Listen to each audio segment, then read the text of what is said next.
নমস্কার বন্ধুরা, সবাই কেমন আছো? আশা করছি সবাই খুব ভালো আছো।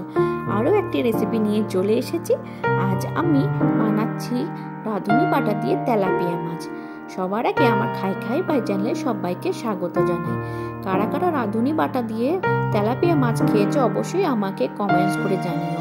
সাধারণত যেরকম আমরা তেলাপিয়া মাছ খেয়ে থাকি সেই তুলনায় এই রেসিপিটা, মাছের এই রাঁধুনি বাটা দিয়ে রেসিপিটা একদম অন্যতম, একদম দুর্দান্ত লাগে খেতে। তোমরা একবার অবশ্যই বানিয়ে দেখো। তো কিছুই না, প্রথমে মাছগুলোকে ভালো করে ধুয়ে নুন হলুদ মাখিয়ে নিয়ে ভেজে তুলে নেব। তারপর একটা পেস্ট বানিয়ে নেব।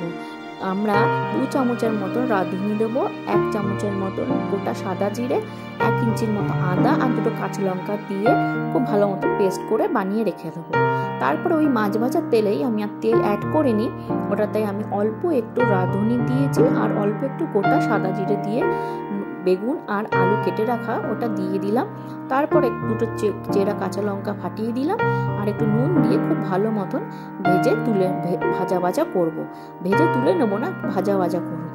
যত একটু ঢেকে ঢেকে ভাজবো যাতে মোটামুটি সবজিগুলো সেদ্ধ হয়ে যায়, ভাজা হয়ে যায়, অথচ গলে না যায়, যেন সবজিগুলো যেন গোটা থাকে। তো ঢেকে নিয়ে আমি খুব ভালো মতন এটাকে ভেজে নেবো। দেখো মোটামুটি আমার সবজি ভাজা হয়ে গেছে।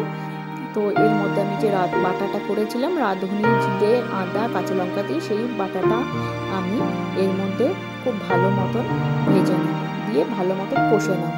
কষতে যতক্ষণ না আদার একটা কাঁচা গন্ধ থাকে, যতক্ষণ না আদার কাঁচা গন্ধটা চলে যায় ততক্ষণ আমরা মোটামুটি এটা একটু ভাজা করে কষে নেব। রাঁধুনিটা আমাদের শরীরের জন্য খুব উপকারী, কারণ এটা সাধারণত আমরা গরমকালে, সামনেই তো গরমকাল আসছে, গরমকালের জন্য এই রেসিপি মাছের পদটা একদম পারফেক্ট। রাঁধুনি বাটা দিয়ে খেলে শরীর ঠান্ডা থাকে, পেট ঠান্ডা থাকে, অথচ এটার মধ্যে কোনো বাড়তি কোনো মশলা নেই, একদম সিম্পল রান্না, খেতেও খুব দুর্দান্ত লাগবে। তো রাঁধুনি বাটা দিয়ে তোমরা অবশ্যই এটা করে দেখো। রাঁধুনিটা শরীরের জন্য, শরীরও ভালো থাকবে, মন প্রাণ সব ভালো থাকবে। তোমরা অবশ্যই এটা একবার ট্রাই করে দেখো।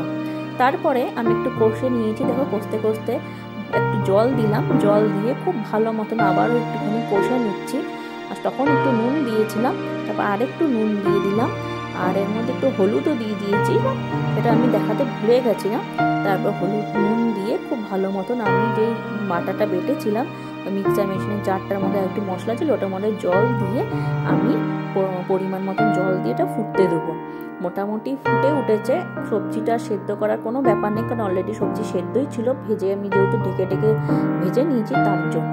তারপরে এই যে ঝোল ফুটে উঠেছে, এর মধ্যে এখন মাছগুলো দিয়ে দেবো, ভেজে রাখা মাছগুলো দিয়ে ঝোলটা একটু খানিকক্ষণ আমি একটু ঢেকে দেবো, যাতে মাছগুলোর মধ্যে মশলাগুলো সব, ঝোলের যে গন্ধটা, রাঁধুনির যে একটা গন্ধ আছে, সেই গন্ধটা যাতে মাছের মধ্যেও যায় খুব ভালো মতন, এই জন্য একটু ঢেকে দেবো।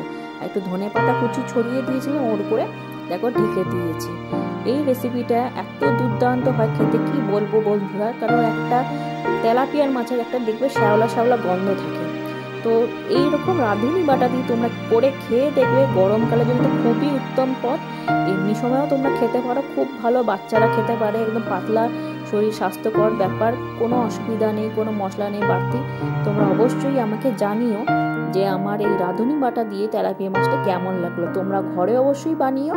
দেখো মোটামুটি আমার হয়ে এসছে, আমি নামিয়ে নিয়েছি। দেখে কত সুন্দর একটা লাগছে দেখতে, বেশ গরম ভাতের সাথে জাস্ট জমে যাবে।